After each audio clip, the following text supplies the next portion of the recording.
I am a mystery that I don't want to be solved. I always want to stay controversial. I always want people to say, is it real? Is it not? Who is the real Uri Geller? I think that's going to be on my tombstone. Who is the real Uri Geller?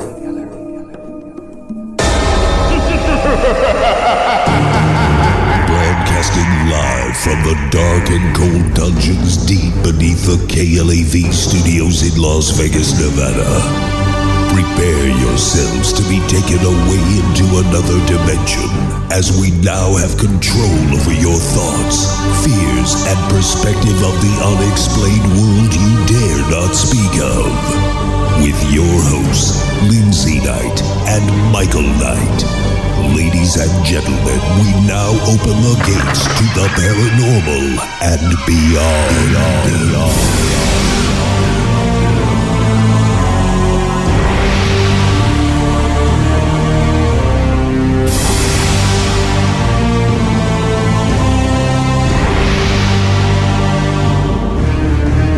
Broadcasting live from the KLAV studios in Las Vegas, Nevada, this is the Paranormal and Beyond. When it comes to the human mind, there are so many powers that are not fully explained or understood.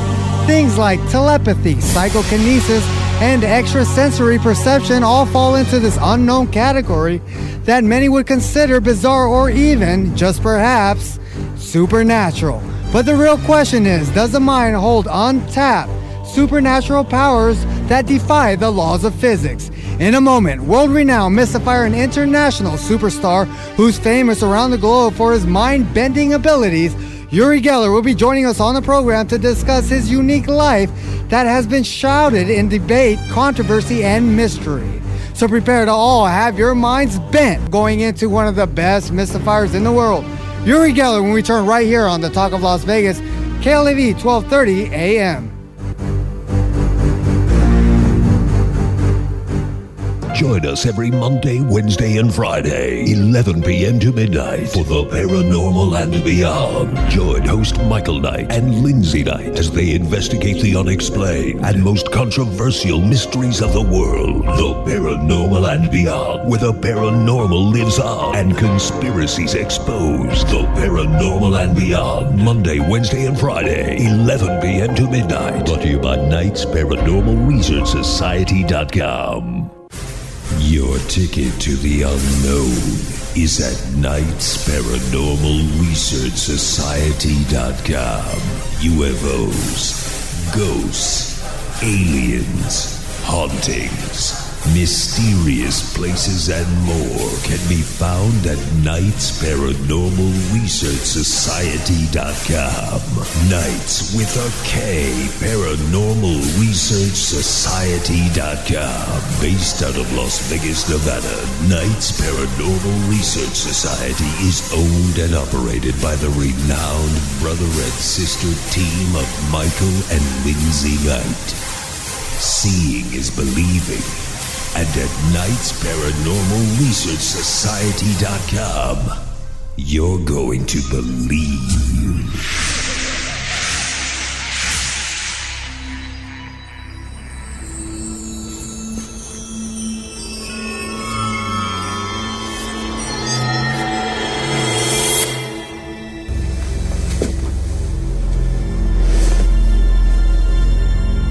Do not try and bend the spoon. That's impossible. Instead, only try to realize the truth. What truth? There is no spoon. There is no spoon? Then you'll see that it is not the spoon that bends. It is only yourself. Just because you've seen it in the news doesn't mean it's real. So you're telling me you got physically attacked by a ghost? Like I can tell you right now, I believe in the paranormal more than I believe in our government. There are so many mysteries out there that are still yet to be explained. You folks have some of your facts wrong, and you just keep talking about generalities. With all due respect, sir, you have not brought anything to the table to prove us wrong. This is the Paranormal and Beyond. and it's your show. Call us at 731-1230. Here again, Michael Knight and Lindsay Knight.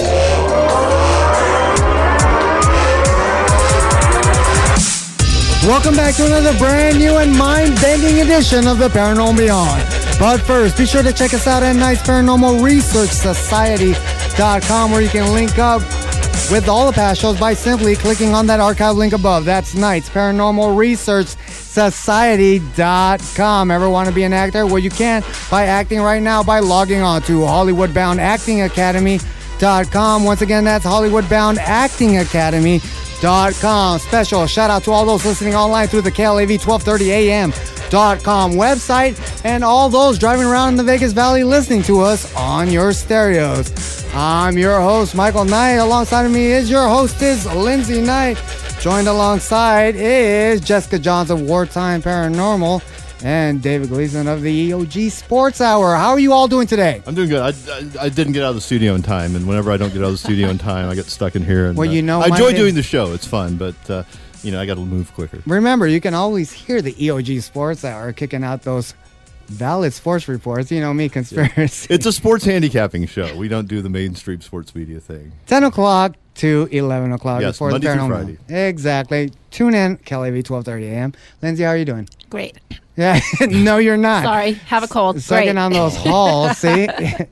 Jessica, how you doing? I'm doing great. I went to the Magical Forest today at Opportunity Village for the first time. With all them kids. I seen that. Not your kids. No, not my kids. We'll call them. If you ever my need a nephews. babysitter, Jessica Johns can do it. Lost I got swindled. My best friend and her boyfriend and her mom and her kids went to the Magical Forest. Right. And at some point, they were like, okay, well, we're going to go back to the car to put all the stuff away and go smoke. You take the kids to go play miniature golf. See you later. I was like, seriously? All right, we got a great show because it's all about Uri Geller, and we all know Uri Geller because our special guest, Uri Geller, is one of the world's most investigated and celebrated mystifiers this world has ever known. He is famous around the globe for his mind-bending abilities and has led a unique life shrouded in debate, controversy, and mystery. Uri has been studied by scientists who had worked closely with Albert Einstein and also worked alongside the FBI and CIA. He has been a pupil of the late, great Salvador Dali.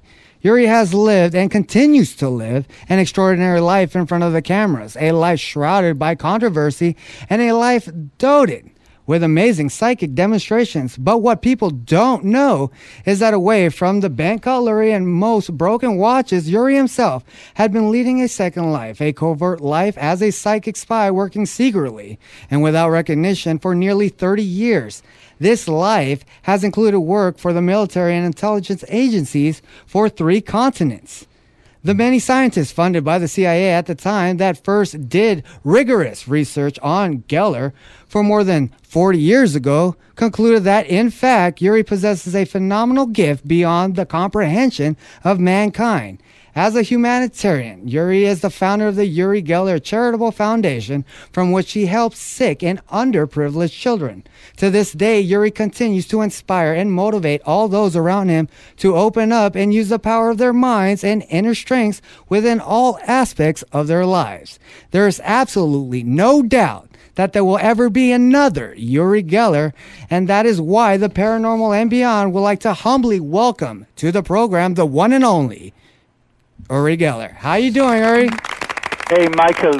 Thanks so much, and I'm so flattered to hear such a powerful, positive intro. So thank you again. It's like that every week. You are a powerful man. Like I said, I'm one of those people who survived death. And growing up, I watched you, and just your mysticism and the power you had motivated me to wonder what was on the other side. So you mean a lot to me. When the intro is nothing compared to your life, you lived the most greatest life that I wish I had. Oh, thank you so much, Michael. You know that I'm from Israel. I was born in Tel Aviv, and the first time that I discovered that I had unusual abilities or skills was when I was about 5 or 6 years old. And out of necessity because we were so poor. My father was a great man, but he was a womanizer, so he left home. I stayed alone with my mom. She worked as a waitress and a seamstress, and I knew that I've got to catapult myself out of poverty. So, and I was a show-off. So I used to demonstrate my abilities in school, and I saw that kids were amazed. And that's when I realized that, hey, maybe I could do something constructive with these, call it powers, whatever you want to call it. And that's what made me push myself. I wanted to buy my mom a television set. I wanted her to stop working. And then I discovered an amazing world out there. I became hugely controversial. I don't have to tell you that. You run a paranormal radio show, so you know how many negative debunkers there are out there. But hey, I'm also a master publicist, and I say that shamelessly. And I knew how to take the controversy that was being thrown at me and turn it to basically boost my career.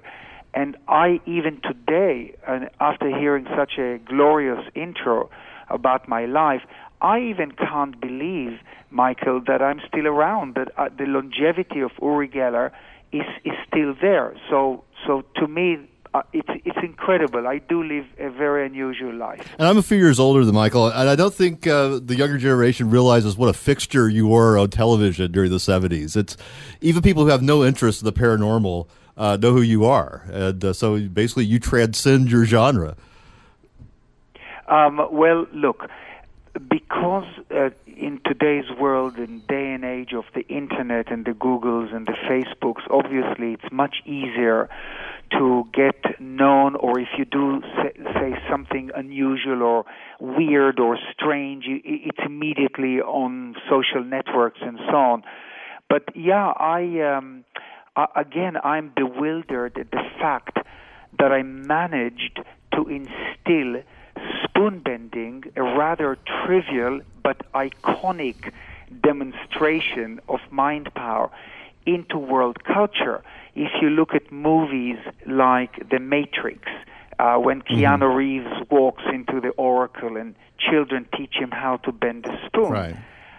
To people like Johnny Cash and Michael Stipe and Kenny Rogers, who sing about spoonbending. I have a Google alert on my name, and so wherever my name pops up around the world, I get a Google alert, and I just read the first 2 or 3 lines.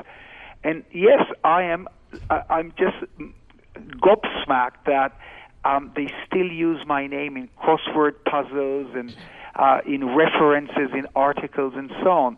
So with staying controversial, because I know very well that there's a major cut of the population who do not believe in the paranormal, but the majority do. And when I'm being asked the question, what about the skeptics? My answer is the skeptics are insignificant, tiny, molecular-sized minority. 7 billion people can't be wrong. And I'm not only talking about the paranormal, but about the belief system that there is a creator out there. So that's my answer. Uri, you have this amazing ability, more so than, there's a lot of clairvoyants out there who have, they can read people, what have you, but you have everything, like a whole package in one. So that's what makes you so unique. Like psychokinesis, the telekinesis, the whole, remote viewing, and then your whole background. You've had this amazing life. And the fact that not only that you were able to lead this amazing life, but that you've helped people along the way. Was that something that you were, when you were younger, that you even imagined would take place during your whole life? No, I never really imagined the successful life I had, and I'm talking now about my career, because everyone has ups and downs. We all know that. I had to struggle. We all struggle at some stage in our lives, but at a very early stage, the CIA discovered me. And they made a deal with the Mossad, with Israeli Secret Intelligence Services, to get me out of Israel and study me in America. And hence this conversation today, because there is a book out by a journalist who writes for the Financial Times and The Guardian. These are very, prestigious well-known newspapers in the UK. And his name is Jonathan Margolis, who just came out with a book called The Secret Life of Uri Geller, CIA Master Spy. And on the cover of the book, on the front cover, there is a quote from a CIA, a retired CIA agent, which says, "In my experiments, Uri was superb, astonishing, a superstar." And this comes from Dr. Kit Green, former CIA Assistant National Intelligence Officer. What Margolis did, the writer, is he, how can I tell you this? Throughout the last 40 years, I always used to drop hints that I was doing something else than show business, that the television, like you say, Lindsay, and the radio shows and my performances on stage all around the world, it wasn't, that wasn't all. There was something else. And the author, Margolis, took those hints and decided to research them. And the book is so mind-blowing. I'm actually concerned about the book because of the subject matter and the revelations in it. And I urge anyone who works for the FBI or any police officer or a CIA agent or NSA employee, you know how controversial the NSA is now, Right. Any Army, Navy, Air Force serviceman, or just anyone who is interested in the paranormal and what governments would do in order to obtain information. So I think that along the way, yes, Lindsay, I did very positive things. I always say no to the dark requests. Well, it's funny because when you were younger, as in your teenage years, you always wanted to join the Mossad, right? I mean, like, wasn't that like you to be your greatest accomplishment? Yes, I did, and that was because when I grew up in Cyprus, my parents divorced, and my mother took me to Cyprus, which is an island in the Mediterranean, and different culture, different belief system, different language, different customs, and so on. My stepfather, who died very shortly after he got married to my mother, he ran a bed and breakfast hotel, a little motel. We didn't know, but the motel was a safe house for Israeli Mossad agents. And that's where I was introduced to the spy world by a Mossad agent who at the age of 13, I was only 13, made me a Mossad courier. I would carry letters that he received from Arabic countries, from Egypt, Syria, Jordan, and my task was to take them to the Israeli consulate, and that excited me. And yes, it was a dream come true when I started working for the Mossad in Israel. I think what is the most mind-blowing is that you actually became a Mexican citizen, correct? I mean, you were actually like the right hand to the president and his wife. Yes, I was. I was instilled into Mexico City by certain agents. My task there was to get very close to the president, who then, his name was Lopez Portillo, mm-hmm. and his wife, Munci Lopez Portillo. That was my first task. For certain reasons, they told me, get to know the president, befriend them. My other tasks were to spy on the Russian embassy in Mexico City, because it was the biggest spy eavesdropping center in Latin America for the Russians. And I had other tasks like to erase floppy disks. Russian KGB agents would fly out of Mexico City, top secret information on floppy disks at that time. And my task was simply to erase the information on them. Yes, and then the president of Mexico made me a Mexican agent, an agent of the Treasury Department, because that allowed me to get to places. I just flashed my badge and doors opened. So my goodness, did I lead a very secretive and unusual life in Mexico. How do I get your job? You got to read minds. You know what's interesting? Speaking of another 1970s television fixture, there was a movie that came out a few years ago called Confessions of a Dangerous Mind about Chuck Barris, who was the creator of The Dating Game, which was a big TV show here in the States, and The Gong Show. And he claims that he was a CIA operative during the time he was producing both shows. And it's just kind of fascinating how your experience is very similar to his. Yeah, there is no doubt in my mind. I used to watch Chuck Berry, when I lived in America. I watched all these amazing, successful Gong shows. Right, the Gong Show was great. Yeah, but there's no doubt because the CIA and other intelligence agencies around the world do use celebrities that they can trust. Some of them are singers, some of them are actors, some of them are TV personalities. And, even Elvis Presley was very close to the government. And, there are these famous pictures of him receiving... with Nixon, Exactly, Nixon and so on. But because nobody would suspect that an entertainer is also a CIA agent or I don't know, a Mossad agent or an MOD agent. And being a celebrity, what that does, it opens doors.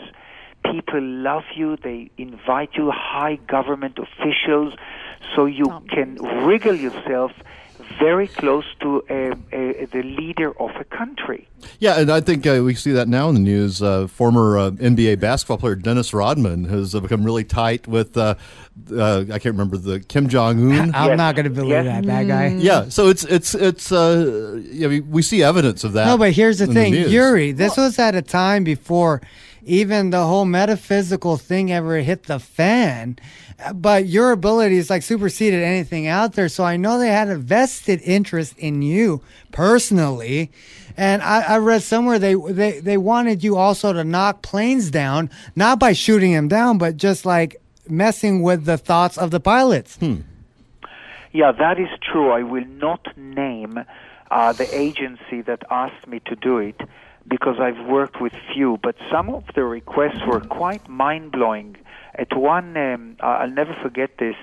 I can't because it was so shocking that I was led into a laboratory, and in the middle of the White Room stood a pig, and I was asked to stop its heart. There are other little incidences that came out unintentionally, like, for instance, this top-secret Russian plane crashed in Zaire in Africa. And although we have very sophisticated spying technology, there are certain things that you cannot overcome. Like, for instance, you can have the best satellite in the world, but if there is a thick layer of cloud or if there is a thick layer of jungle canopy, you cannot take photographs. Mm-hmm. Now, this plane crashed under the jungle canopy, and the Americans wanted to get there before the Russians did. So they called up on remote viewers, and believe it or not, the plane was found. And this was top secret, and after President Carter's presidency, he was lecturing in a university, and a student got up and asked him, President Carter, did anything strange or bizarre happen while you were president? And President Carter kind of thought for a few seconds and said, oh yeah, a Russian plane crashed under the canopy of a jungle, and psychics found the plane for us. Yeah, so this work is going on all the time. Don't believe the skeptics when they tell you, oh, the government stopped doing this. Some skeptics are so dead wrong in what they believe that is going on in the paranormal world. Every good intelligence agency around the world uses remote viewers, call them psychics, call them mediums, call them whatever you want to. As long as they bring them information, they will keep using paranormalists. I mean, it's just amazing with all that. I mean, this doesn't scare you at all. The book... Yeah, the book coming out and all that, it doesn't, I mean, you don't feel like your life is threatened? That's a very good question. You know, The Secret Life of Uri Geller, the book, CIA Master Spy, came out in England, and it is, I think it's still in the bestsellers list here, I don't know, number 15, but it came out because the BBC approached me about a year ago to do a documentary about my secret work. Right. And I went along with them because I thought they will get nowhere finding these people who used to handle me. But they were very clever. They brought in a director who actually an Oscar-winning director, a man called Vikram Jayanti. Right. He won an Oscar for a movie he did on Muhammad Ali. Yeah, great film. Yeah, it was When We Were Kings. Exactly. Yeah. And he, with his charisma and personality and an Oscar under his wing, again managed to get to these sources. So the film is extraordinary. By the way, to all of you listening to this program, do visit my website. It's urigeller.com, on which you will find the BBC documentary. I'm plugging a few things here, Michael, if you don't mind. Oh, that's what plugs make the world go round. Okay. Plug away. There is also a very fascinating documentary about my work on Hulu.com, which is a big American website, which is called Uri Geller, A Life Stranger Than Fiction. Now, when you view these documentaries, there is no way or space, or when you read the book, The Secret Life, that you think, well, can Uri Geller really be a magician? Or did he really manage to trick the world, trick his own family, trick his wife, his children, trick the scientists that tested me? That's impossible. You can say whatever you want to, but once you get this information, which is scientific, which is government stuff, you have to understand or believe that, hey, maybe Uri Geller is not unique. Maybe there are other people who have certain abilities and powers of the mind that are currently being used by certain government agencies. Oh, and that's excellent documentary. And just to help you with your plug, I think it's on Netflix as well. Oh. Yes, it is. Wish I had known that. I would have watched that before the show. No, but Uri, I understand that. See, here's the thing. There's a lot of people out there with abilities somewhat like yours, but they're just scared to go out there and talk about it. You know, in this day and age, it's not something you really go out and talk about. You know, and not only that, a lot of people, you see, you were before the time. All right, there's nothing to say you were capitalizing on anything like that. But now you have this day and age where there's so much trickery. Like I said, I've watched you when I was growing up, and to me, you were like my idol because of what I went through. And how can a person have this much ability? Because this is what got me in the paranormal, was basically watching you and giving me the answers. And here we are talking to each other, but let me just answer this about the dark forces and positive forces. I'm talking about the irrational and tangible energies that we all possess. When I was asked to do negative things, dark things, I always said no. When, for instance, Senator Claiborne Pell asked me to bombard the Russians to sign the nuclear arm reduction treaty, I said yes, I will do it. Because it's positive. The less nuclear weapons we have, the better. So they actually flew me. There I was with Al Gore in Geneva with all the dignitaries and the Russian negotiator. I got close to his head and I bombarded his mind to sign the nuclear arms reduction treaty, which they didn't want to sign first. And they signed. Now, of course, I can't claim it that I did it all alone, but these are the tasks that I take upon today. I'm a positive thinker. I'm an optimist. I am a believer. I believe that there are positive energies out there. I'm a person that wakes up in the morning and I try to put myself in an attitude of gratitude. I try to help people. When I get emails, I get 300 emails a day. I answer them all. I'm not a healer. I get a lot of, people emailing me who are sick. My first answer to them, go to a doctor. That's very profound advice. Don't enter the mumbo-jumbo land, because you're right, there are a lot of tricksters out there. And I tell people, if you want to believe, it's fantastic. Be a positive believer. But if you're dealing with something like an ailment, like a sickness, the best curing method is the medical arena. And you will all agree with me.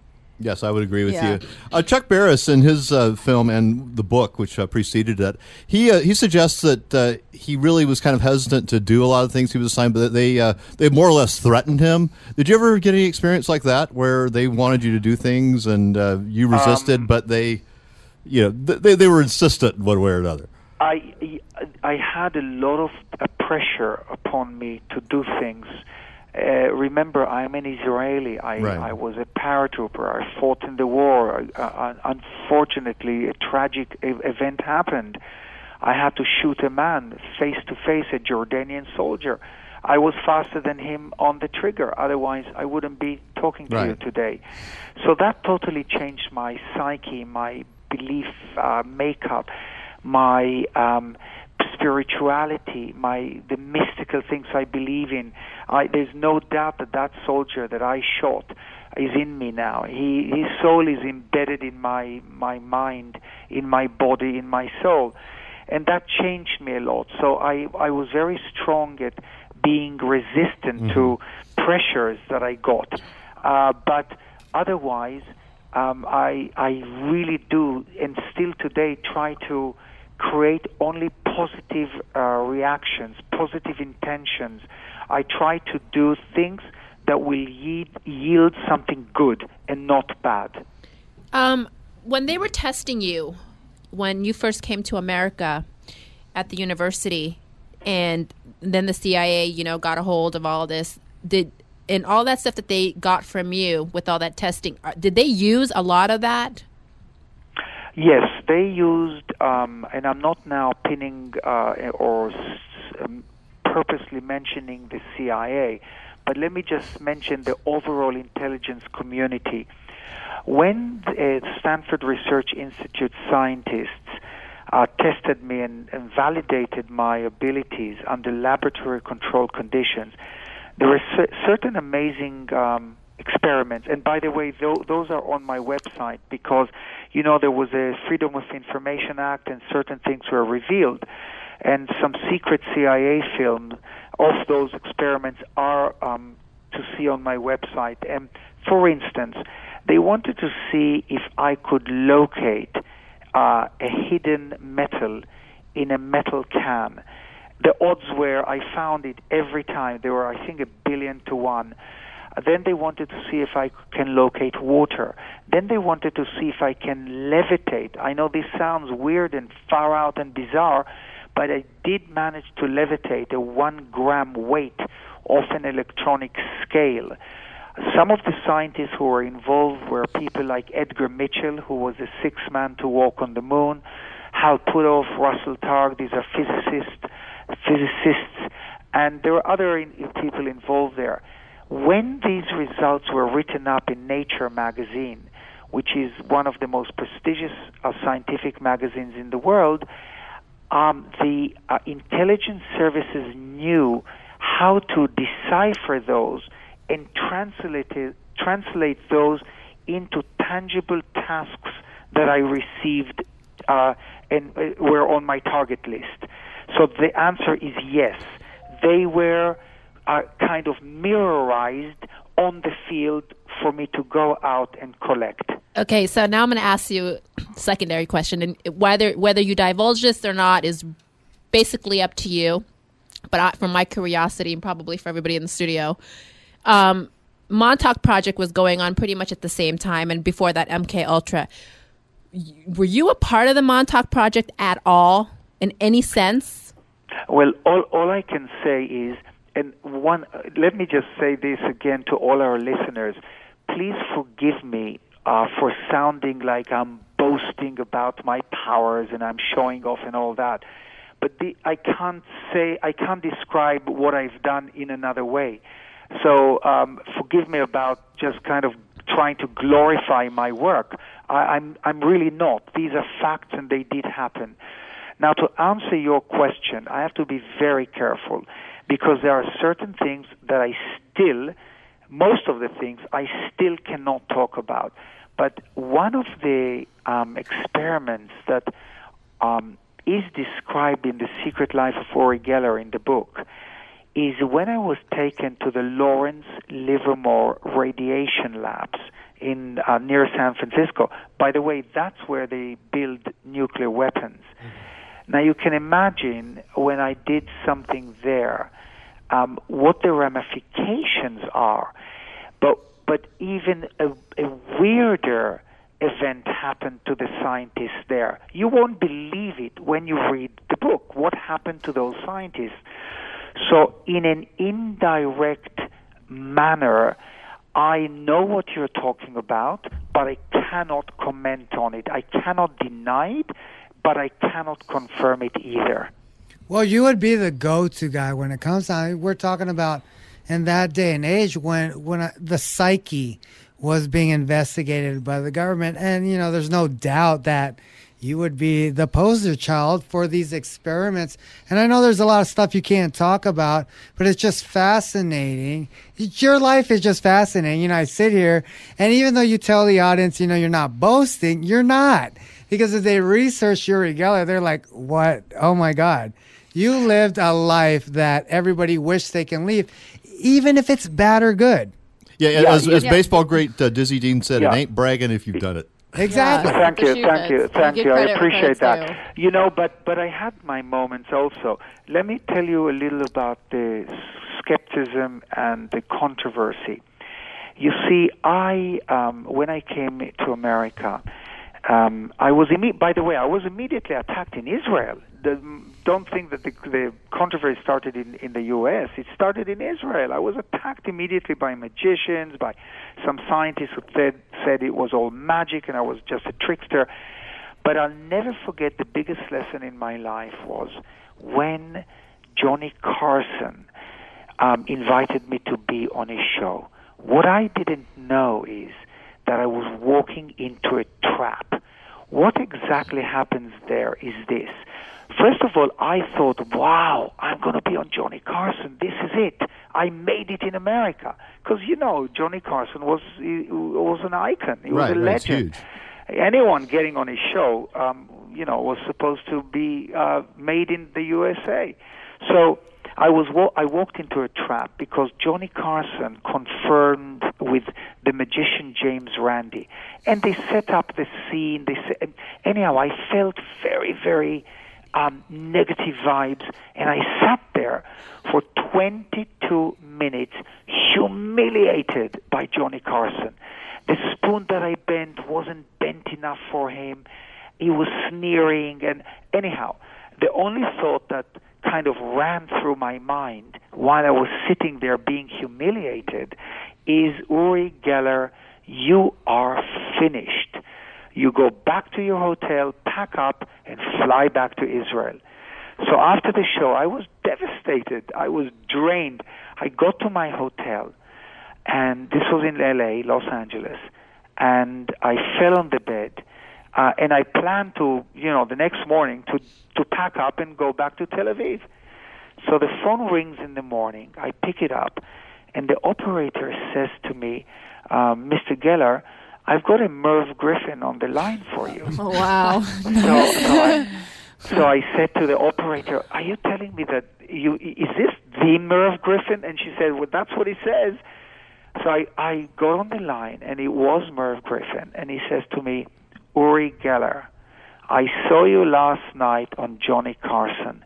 I want you on my show this week.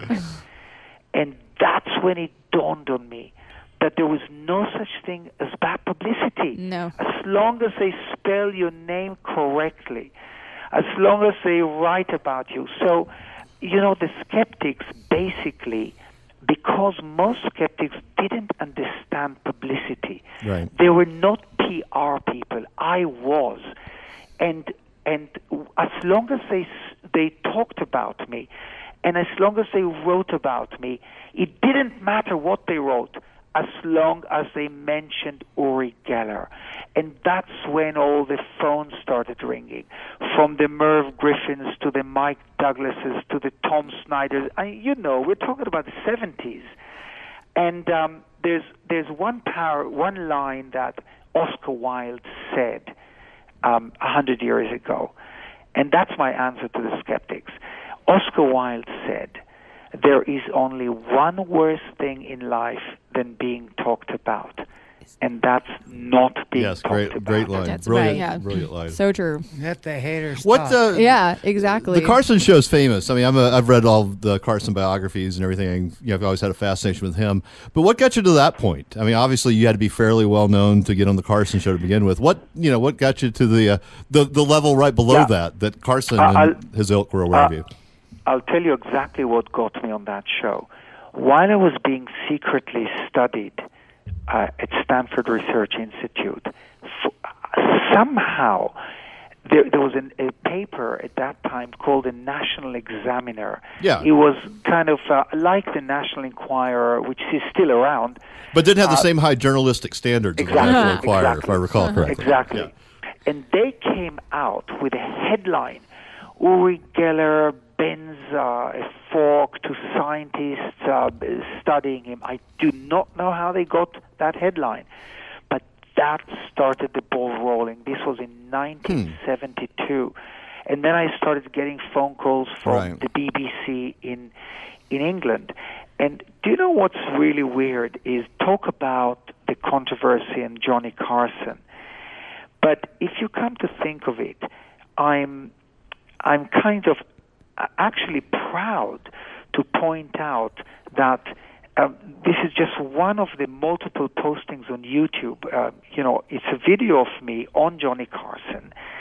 And in that I think it's from 1973. Right, I believe now, that's correct. listen to me carefully. This video of me and Johnny Carson has been viewed by 3.2 million people in 6 years. Now, that's like filling up the Yankee Stadium 64 times. Or if each of those people that have watched the 14-minute video, this means that they have collectively invested 31,000 days or 85 years in watching a derogatory video about me. Now, for my part, I say, that is unbelievable. Oh, yeah, totally. Do you agree with me? Oh, so certainly. That's the way, that's the way I look at the controversy. Hey, you don't believe. If you want to debunk the paranormal, go ahead, but be careful, because if anyone hits me or my family or libels me or says something really nasty, I pick up my phone to my lawyer. Yeah, as well you should. And it's interesting. I think the culture's changed, because I think at the time there were so few outlets for the media that the dichotomy was, is he legit or is he not? But now I think it's a case where, no matter whether people buy into paranormal powers or your skills, they think you're an interesting guy. And I think that's fascinating. And so, it's I think the pop culture is a little more nuanced now, and people can appreciate you, for just being an interesting character, for lack of a better term. We're just going to get curious. Yeah. Do you remember that a few weeks ago when the government shut down, there was a poster of that little kid from The Matrix. Right. You remember when he tries to bend the spoon with Keanu Reeves? So a poster came out, and they showed a picture of the little kid with a big bent spoon, and Keanu Reeves' face is reflected in the bent spoon. Yeah, I remember that. And it said, this is what the poster said. It's really funny. Do not try and bend the government. That's impossible. Instead, only try to realize the truth. There is no government. only corporations and banks.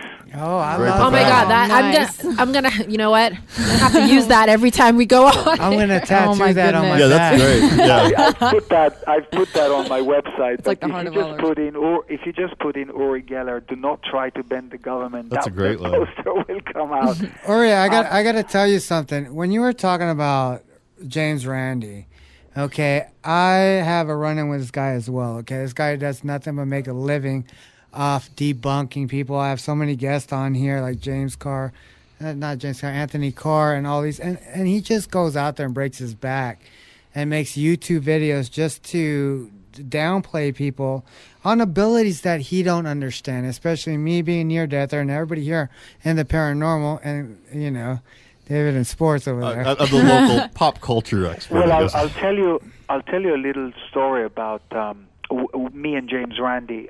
This was a few years ago when David Blaine was doing one of his feats in New York. I've known David for many years, and I went to visit David Blaine. I think he buried himself, and it was outside the Trump Tower somewhere. Right. And there was James Randi wearing a long cloak, and I thought to myself, wow, this would be a good time for me to approach him and shake his hand and say, look, James, let's put everything behind us. Let's kind of become friends. Mm-hmm.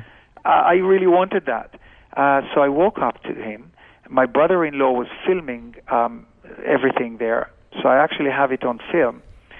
And I stretched out my right hand, and I said, Randy, hi, this is Uri.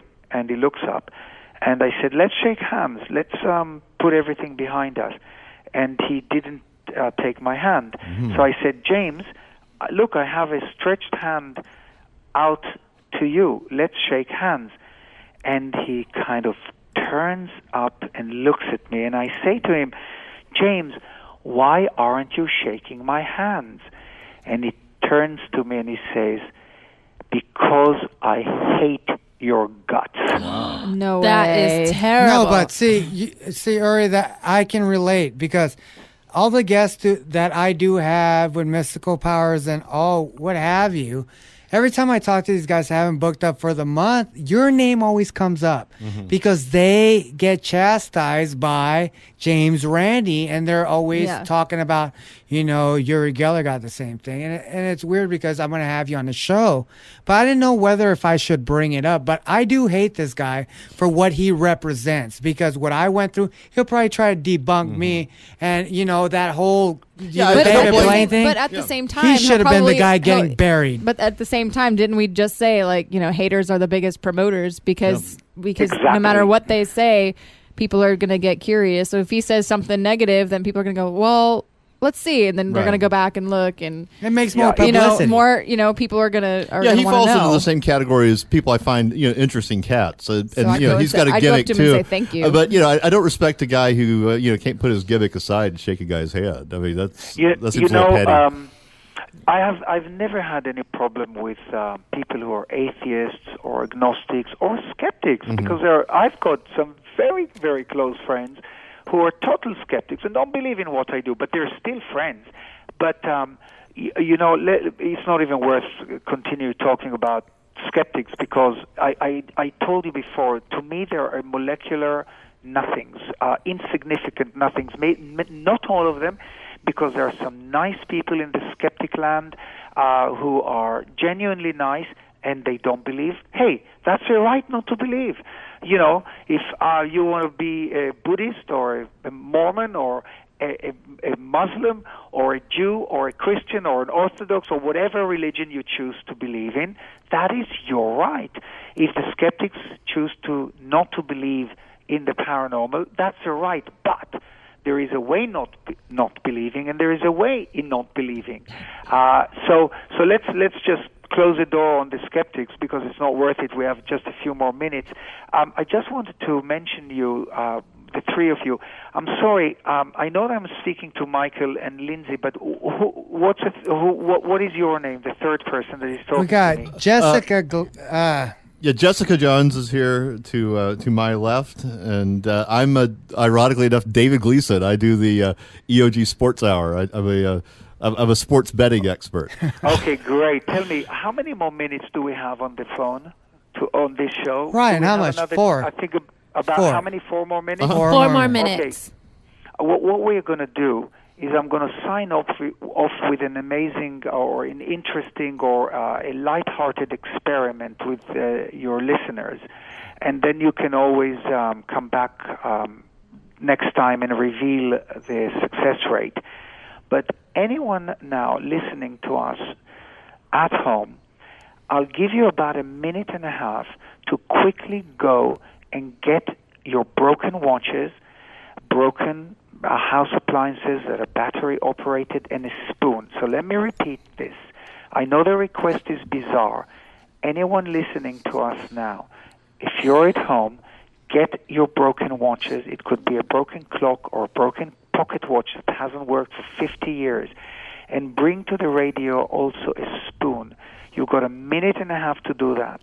To people driving a car, when we do the experiment, do not remove your eyes off the road. That's wise. But if you have a broken component in the car, in a moment I'll tell you exactly what to do. So, Michael, what we're going to do here is let's give that minute and a half for people to get their broken clocks and a spoon. Sounds good. What we're going to do here is a massive experiment that kind of made me well known around the world. It's interactive.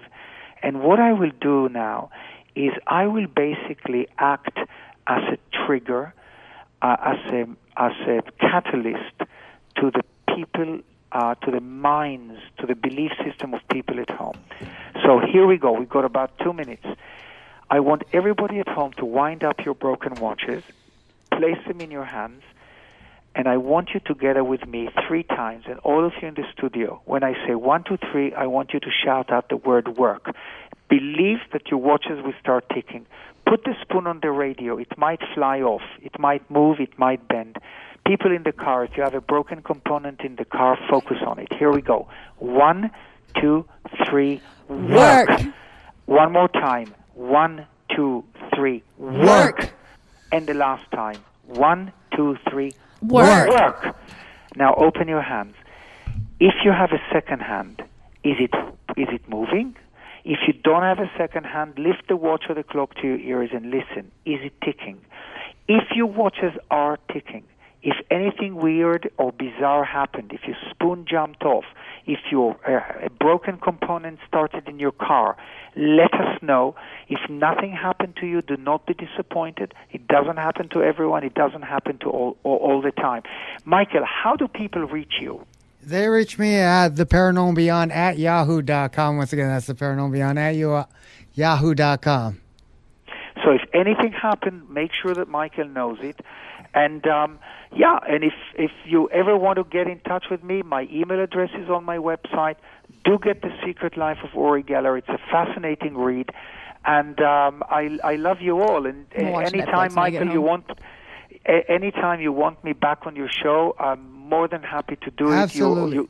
You all sound like great individuals, and I love you all. Well, I can assure you we are all believers, and be sure to check out Uri Geller's website at www.uri-geller.com. Once again, a true gentleman, Uri Geller. We love you too, Uri. Thank you. Nice I meeting love you. All right, stay on the line. I'll talk to you after this. But remember, join us back here. What is this? Wednesday, yes. We're going to have Patty Greer from the UK talk about crop circles. #1 film documentary award-winning filmmaker when it comes to this. All right, everybody, stay safe out there. Enjoy your Tuesday, and see you back right here on Wednesday. Good night, everybody.